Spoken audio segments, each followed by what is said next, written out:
You're dealing with an addicted generation. This is a big time bomb ticking. This is no accident. Indeed, it is by design. I mean, seriously? It was my mistake. I mean, I think we can all feel it. To try to make these products as addictive as 400% possible. spike in dopamine. We now know that many of the major social media companies hire individuals called attention engineers who borrow principles from Las Vegas casino gambling, among other places, to try to make these products as addictive as possible. That is the desired use case of these products, is that you use it in an addictive fashion because that maximizes the profit that can be extracted from your attention and data. It literally is a point now where I think we have created tools that are ripping apart the social fabric of how society works. That is truly where we are. The way the technologist Jaron Lanier puts it is that these companies offer you shiny treats in exchange for minutes of your attention and bytes of your personal data, which can then be packaged up and sold. What happened is that the attention economy and this race for attention got more and more competitive.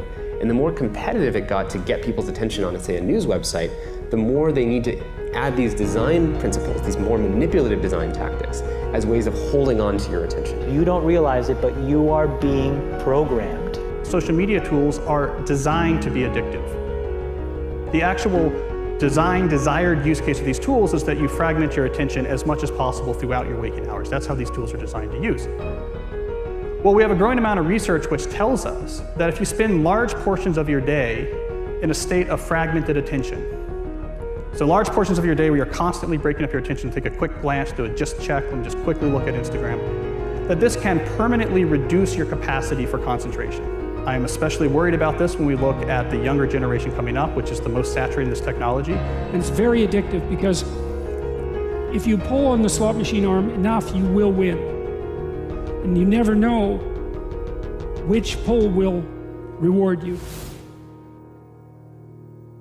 That's an addictive behavior, and it's dopamine that is driving that addiction. So what happens with social media is Robert Sapolsky, who did the foundational research on this at Stanford, calls it the magic of maybe. When you look at your phone and maybe there's a text there and maybe there's not, and you don't know, when it shows up, that high you get, that's dopamine. It's the magic of maybe. Maybe it'll be there, maybe it won't. When it shows up, you get a 400% spike in dopamine. That is roughly the same amount of dopamine as you're getting from cocaine. It's slightly less than an extremely addictive drug like cocaine. And that's what's happening. We really care what other people think of us. So for example, when you upload a new photo, a new profile photo of yourself on Facebook, that's a moment where our mind is very vulnerable to knowing what other people think of my new profile photo. And so when we get new likes on our profile photo, Facebook, knowing this, could actually message me and say, oh, you have new likes on your profile photo. And it knows that we'll be vulnerable to that moment because we all really care about when we're tagged in a photo or when we have a new profile photo. And the thing is that they control the dial, the technology companies control the dial for when and how long your profile photo shows up on other people's news feeds. So they can orchestrate it so that other people more often end up liking your profile photo over a delayed period of time, for example, so that you end up having to more frequently come back and see what the new likes are. And it's literally rewiring our brain. Even social media, the challenge is, with these terms like Facebook depression and everything. What's that? This is social media depression because whereas everyone's looking at their feed and they're comparing their lives to other people, their highlights of other people's lives. Wow. And there's actually less life satisfaction, more sadness, depression, and stuff like that. And it's interesting because if you think about things that routinely produce a lot of dopamine, alcohol, for example, there's a drinking age, right? We have a drinking age. The alcohol releases a whole lot of dopamine. It makes you feel really, really good. We say, okay, you can have that, but you've got to wait. You've got to be 21 years old. We don't do that with social media. We're, essentially putting highly addictive drugs into the hands of kids before they have any natural defenses against them.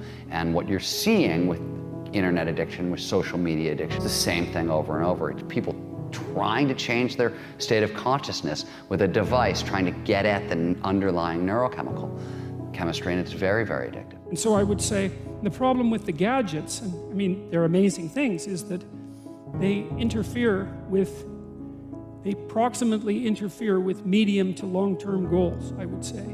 And so I think the first thing you have to do to bring them under control is figure out what it is that their use is interfering with. It has to be something important. Right? So you think, well, I want to do something important. Well, what is that? Oh, it could be personal. Maybe you want to have a relationship. You want to get married. You want to have kids. You want to have a career that's meaningful. You want to have a life. You want to have an Abrahamic adventure and be the father of nations, let's say. Well, you can't be ratting away on your cell phone and doing that. And so I think part of it is to set your sights high and make a plan and figure out who you could be and see if obsessive utilization of smartphone fits into that vision of nobility. And it will partly, because they're unbelievably powerful communication devices, but so often it's for lack of something better to do, and it also interferes. Imagine like when you take that to the extreme, where bad actors can now manipulate large swaths of people to do anything you want. It's a really, really bad state of affairs. And we compound the problem, right? We curate our lives around this perceived sense of perfection because we get rewarded in these short-term signals, hearts, likes, thumbs up, and we conflate that with value and we conflate it with truth. And instead what it really is fake brittle popularity that's short-term and that leaves you even more, and admit it, vacant and empty before you did it. Because then it forces you into this vicious cycle where you're like, what's the next thing I need to do now? Because I need it back. Think about that compounded by 2 billion people. And then think about how people react then to the perceptions of others. It's really bad. So we know from the research literature that the more you use social media, the more likely you are to feel lonely or isolated. We know that the constant exposure to your friends' carefully curated positive portrayals of their life can leave you to feel inadequate and can increase rates of depression. And something I think we're going to be hearing more about in the near future is that there's a fundamental mismatch between the way our brains are wired and this behavior of exposing yourself to stimuli with intermittent rewards throughout all of your waking hours. So it's one thing to spend a couple hours at the slot machine in Las Vegas, but if you bring a slot machine with you and you pull that handle all day long from when you wake up to when you go to bed, we're not wired from it. It short circuits the brain, and we're starting to find that it has actual cognitive consequences, one of them being this sort of pervasive background hum of anxiety. Here's the thing. The world we live in isn't real. Social media isn't real. And by design, social media rewards us for showing our best life. The edited, posed, champagne, Michelin star, holiday, orchestrated best angle of our life, the highlight reel. But you don't ever see real life, the 99% of our lives, the behind the scenes, the unglamorous, unfiltered, day-to-day, bland normality. And you end up comparing your behind the scenes to other people's fake highlight reel and using others as a mirror or benchmark for how you should look, how successful you should be, or how you should live. These fake comparisons will only serve to make you feel inadequate and inferior to something that isn't even real. Research continually shows that comparing your life to someone else's creates envy, low self-confidence, low self-esteem, and depression. You compare yourself to other people every single day, consciously or subconsciously, and no matter what I say, you're not going to stop because comparing one thing to another is a natural human thing to do. Whether we want to admit it or not, a big reason why anything has value is because there's something worse or better to compare it to. Think about it. An old brick of a mobile phone with a big aerial is only considered amazing in a world before the smartphone. The horse and carriage is only considered a phenomenal mode of transport until the car comes along. The answer isn't to stop making comparisons, because unfortunately we can't control that. But you have to change the object of your comparison. From someone else to yourself. You have to measure yourself against yourself. And by doing this, you start at a base point where you consider yourself to be perfectly fine exactly how you are. But it also is the most effective, motivating, and healthy way to work to improve yourself. You'll become your happier self when you stop putting pressure on yourself to be more like someone else, and when you start comparing real to real.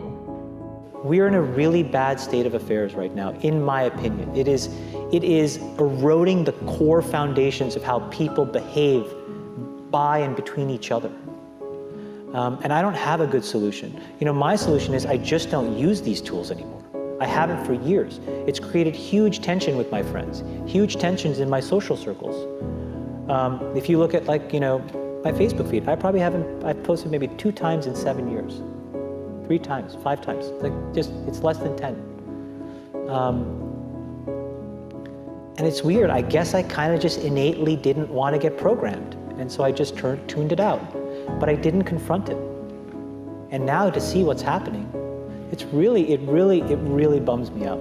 Back in the 1970s and the early 80s at Xerox PARC, when Steve Jobs first went over and saw the graphical user interface, the way people talked about computers and what computers were supposed to be was a bicycle for our minds. That here we are, you take a human being and they have a certain set of capacities and capabilities, and then you give them a bicycle and they can go to all these new distances. They're empowered to go to these brand new places and to do these new things, to have these new capacities. And that's always been the philosophy of people who make technologies. How do we create bicycles for our minds to do and empower us to feel and access more? Now, when the first iPhone was introduced, it was also the philosophy of these technologies. How do we empower people to do something more? And in those days, it wasn't manipulative because there was no competition for attention. Photoshop wasn't trying to maximize how much attention it took from you. It didn't measure its success that way.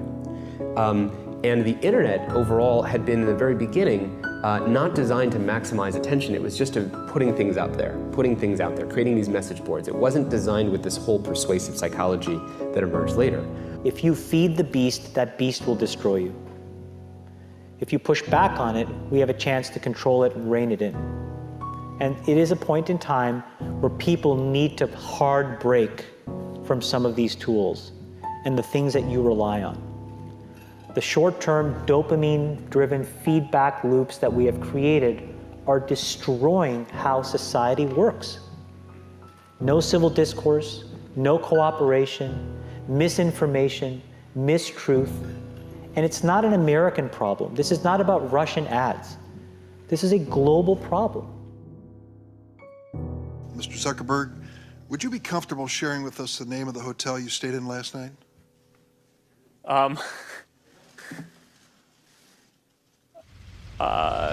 No.